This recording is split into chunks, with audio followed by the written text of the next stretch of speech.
deliver of 4 meter carries point load of 1 kilonewton, 2 kilonewton and 3 kilonewton at 1 meter, 2 meter and 4 meter from the fixed end.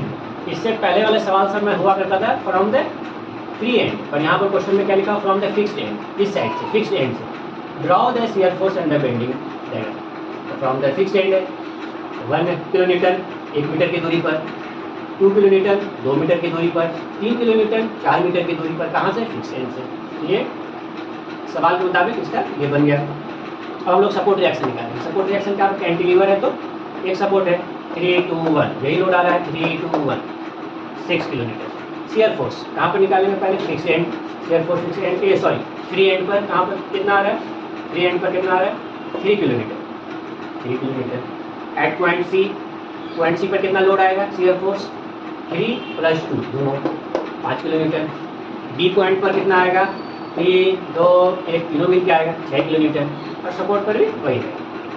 अब लोग देखते हैं bending moment load into distance at point B free है -3 into distance which is 0 kilonewton meter at point C, -3 into this distance which is 2 meter, -3 into 2 plus -2 into C पर C की दूरी क्या होगी 0, we'll calculate and we'll get -6 kilonewton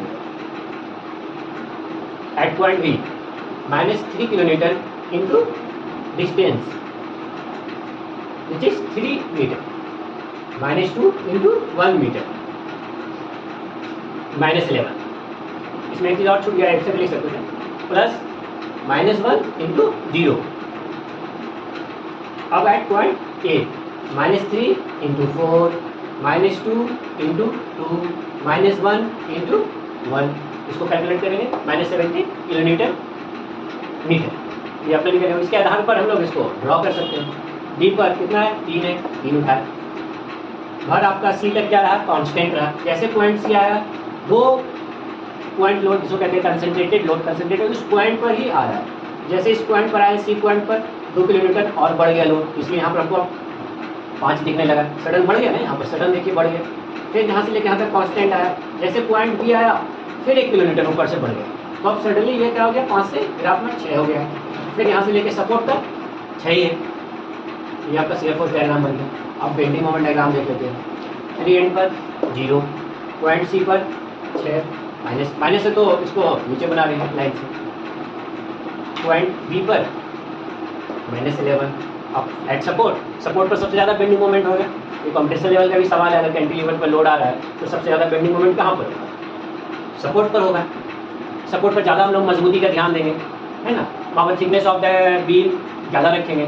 free and पर thickness of the beam कम रखेंगे, जिससे हमारा concrete क्या होगा कम खपत होगा। इसीलिए नहीं ये सब हम लोग कर रहे हैं, एनालिसिस किस लिए करें, कहाँ पर ज़्यादा कंक्रीट का ज़रूरत है, कहाँ पर कम कंक्रीट का ज़रूरत है, कहाँ पर ज़्यादा लोड आ रहा है, कहाँ पर कम लोड आ रहा है, कहाँ पर मोमेंट 0 आ रहा है, कहाँ पर मैक्सिमम मोमेंट आ रहा है। उसके आधार पर जब हम लोग इसको रियलिस्टिक काम करेंगे साइड पर, तो हम लोग वहाँ पर डिज़ाइन ईजी हो जाएगा।